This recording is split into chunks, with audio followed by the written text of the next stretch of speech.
Hi, everybody. Welcome back to DLT. Let me know how your fasting went this week in the chat box. Since we dove in a little earlier than anticipated, hopefully y'all got to dip your toes in the water. I know that's probably wasn't ideal with Easter this past weekend, but hopefully you were able to get a day or two in before Easter and you're back on track. If not, um, Uh, uh, uh, I'm gonna mute everybody. Okay, there we go. All right, so if you're not back on track yet, just remember, go back to the beginning of optimizing your diet. So go back to whole foods first, and then when you feel ready, you can then start incorporating more healthy fats with those whole foods to help the satiety start to kick back in, especially if you had carbs, sweets, things like that over the weekend. And I think that the holidays and long weekends and things like that are a good chance to enjoy life and then reset come Monday. So it's totally fine if you indulged in some of your favorite things.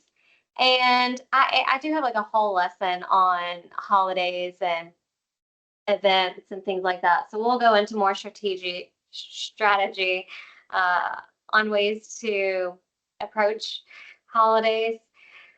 But with Easter this past Sunday, start to just get back to the whole foods, start to get back to as many healthy fats as possible, and then incorporating the intermittent fasting as you're ready. Okay.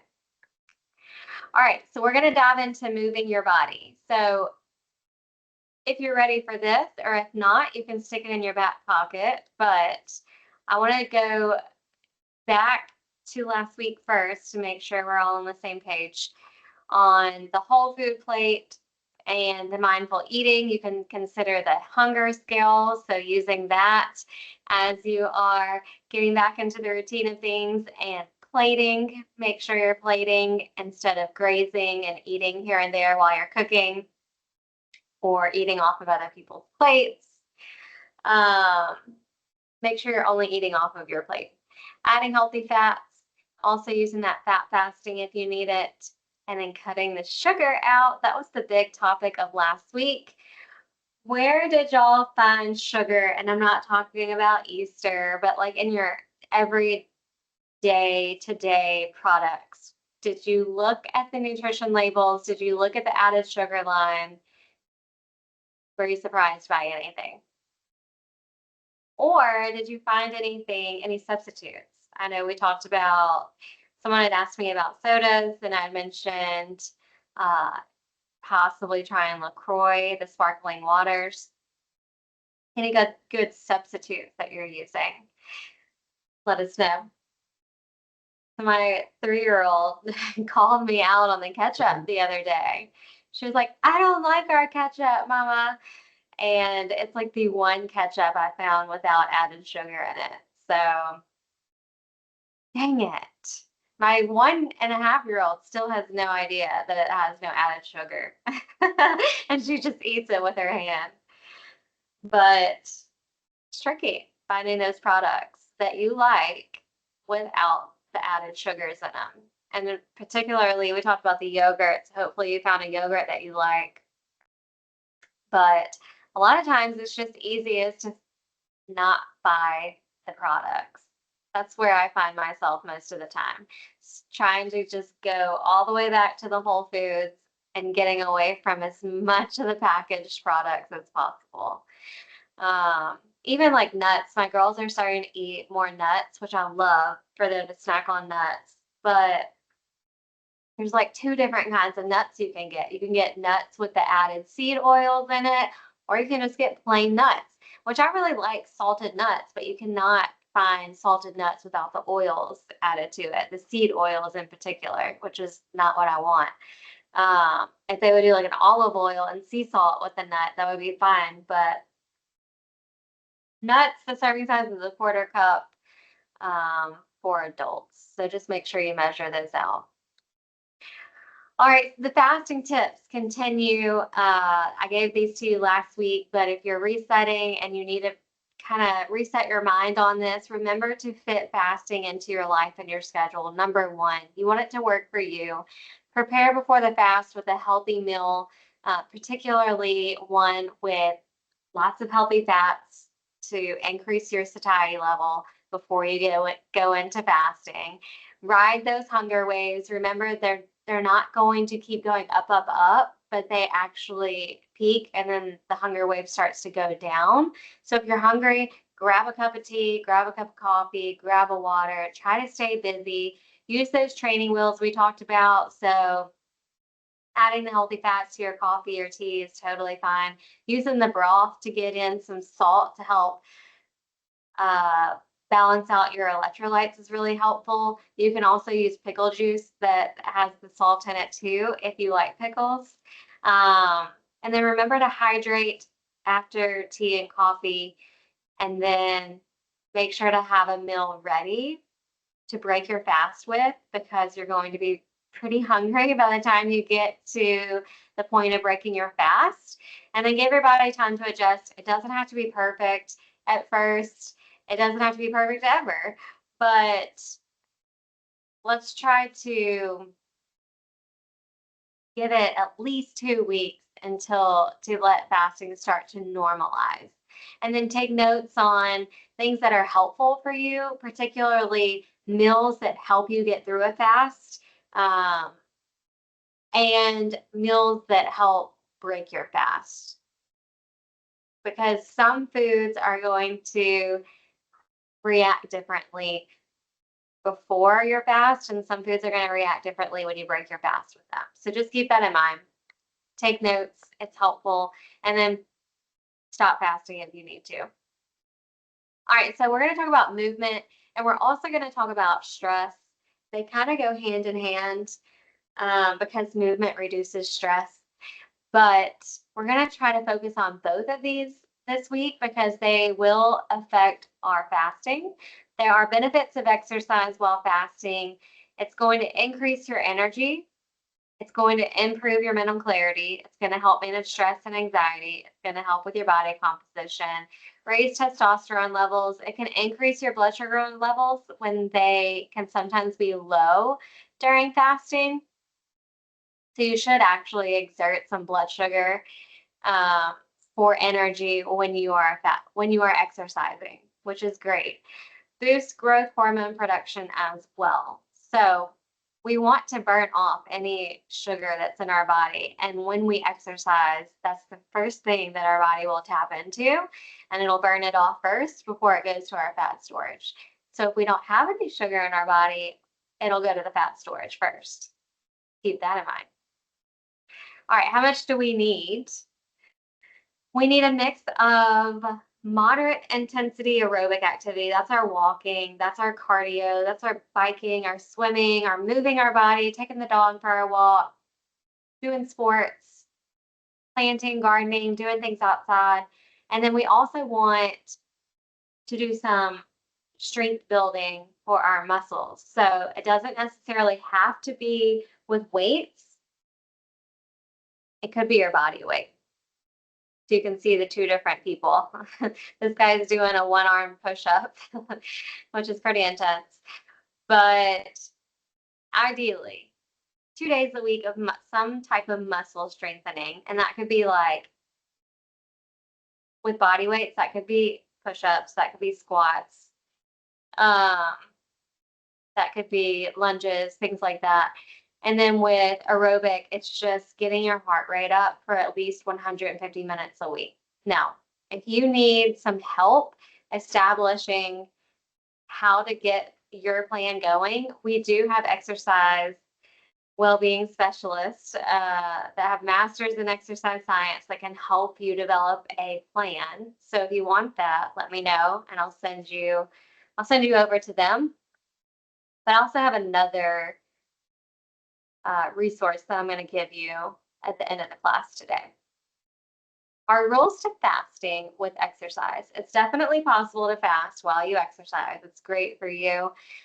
If you can get past the idea of, that we've lived in a world where we have to eat before we exercise and we have to eat after we exercise.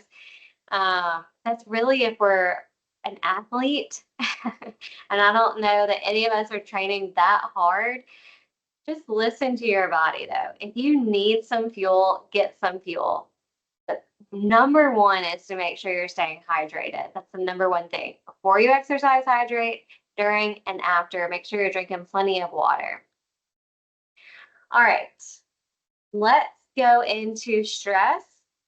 So, stress, we could be having a perfectly perfect fast, and we get stressed out by something, and our insulin goes up, cortisol goes up, our blood sugar goes up, our fast is broken, our fat storage is turned on, all over some stress. So you can have like no zero morsels of food in your body, and cortisol comes up because of your stress.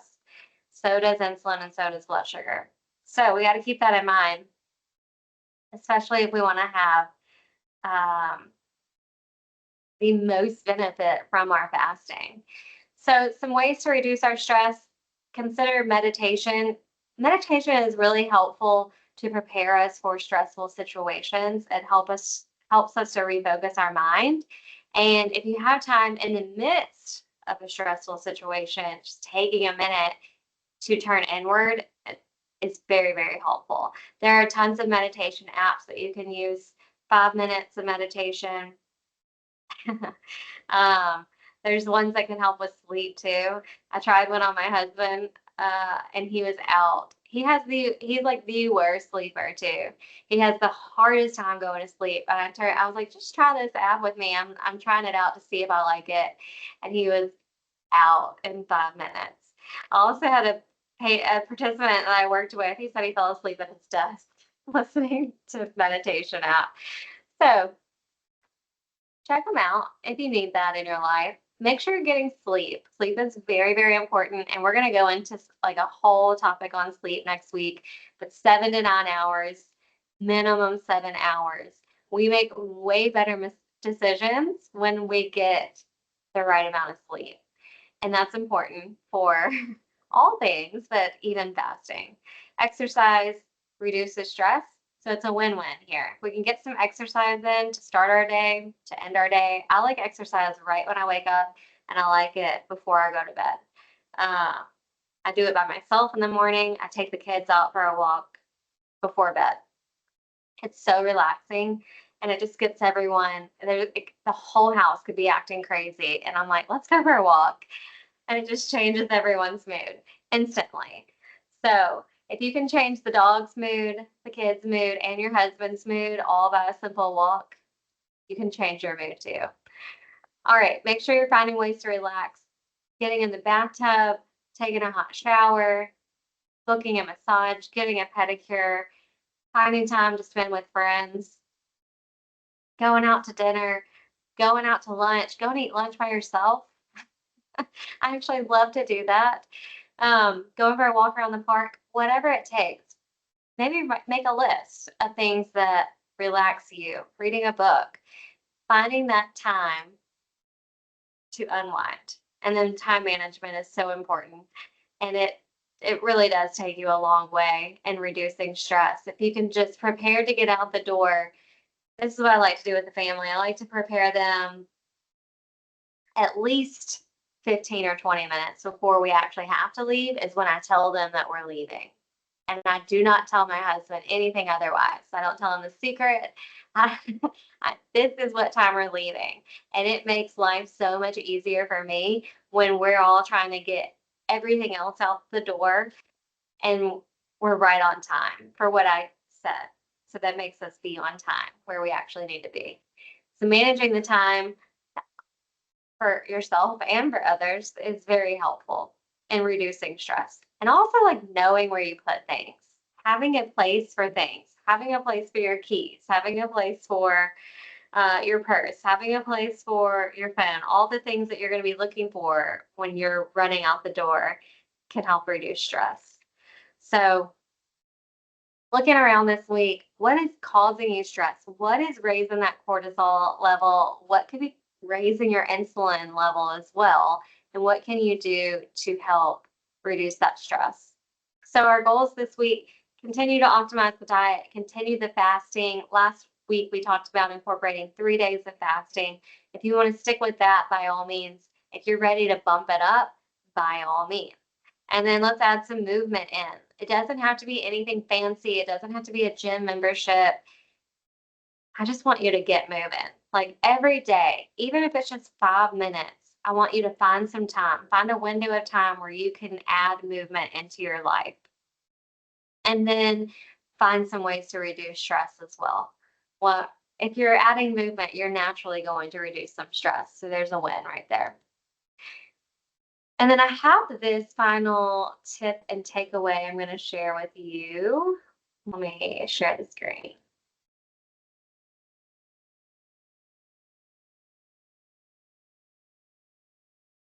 I think y'all can see that. Let me share my window so I know.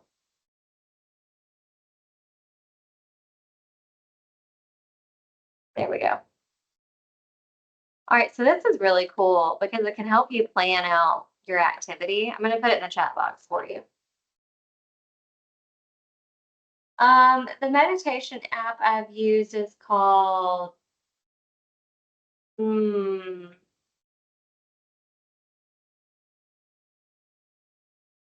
Headspace, the one I used.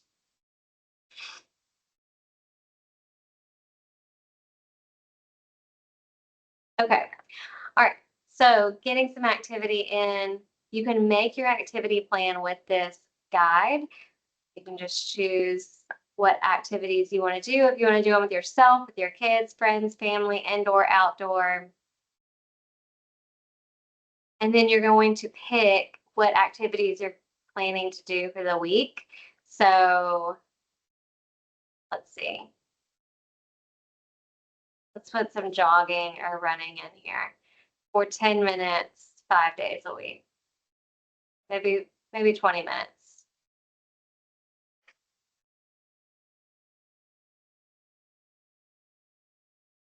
Maybe you're going to take the stairs at work for 5 minutes. I won't let you do 5 minutes. 10 minutes every day, you're going to take the stairs at work. So you can keep adding things to your plan to see. Yoga for sure, 5 days. All right. To see if you've met your goal. So you can review your plan. And you can also print your plan, which is really cool. So let's see. And then it'll put all the days of the week, and you can check off if you actually did your goal, if you met your goal. If you got your running in or your walking or stairs or your yoga, you can print your tracker and check it off as you go. So y'all can use that activity planner if you want. You can also check into, I'll put the link on here for you. If you want to connect with a well-being specialist that can actually plan a workout routine for you, I'll show you how to do that.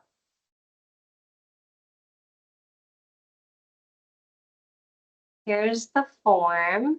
Sign up if you want to look into that. All right, and then I'm going to send y'all 30, I think it's like 35 ways to reduce your cortisol levels. So you can get some ideas on stress reduction activities. And I want you to pick at least one this week to incorporate. I want you to consider the exercise and where you can fit that in. And then I want you to pick one other stress reducing activity to incorporate.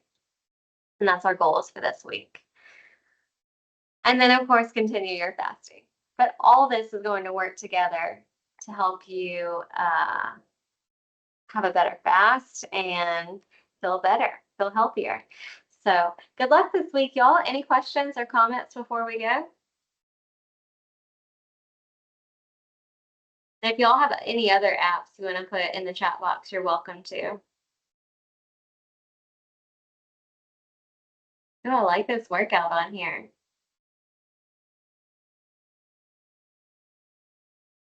That's a great idea. All right, y'all. Have a great week, and I will see you next week. Reach out if you need anything. Bye, everyone.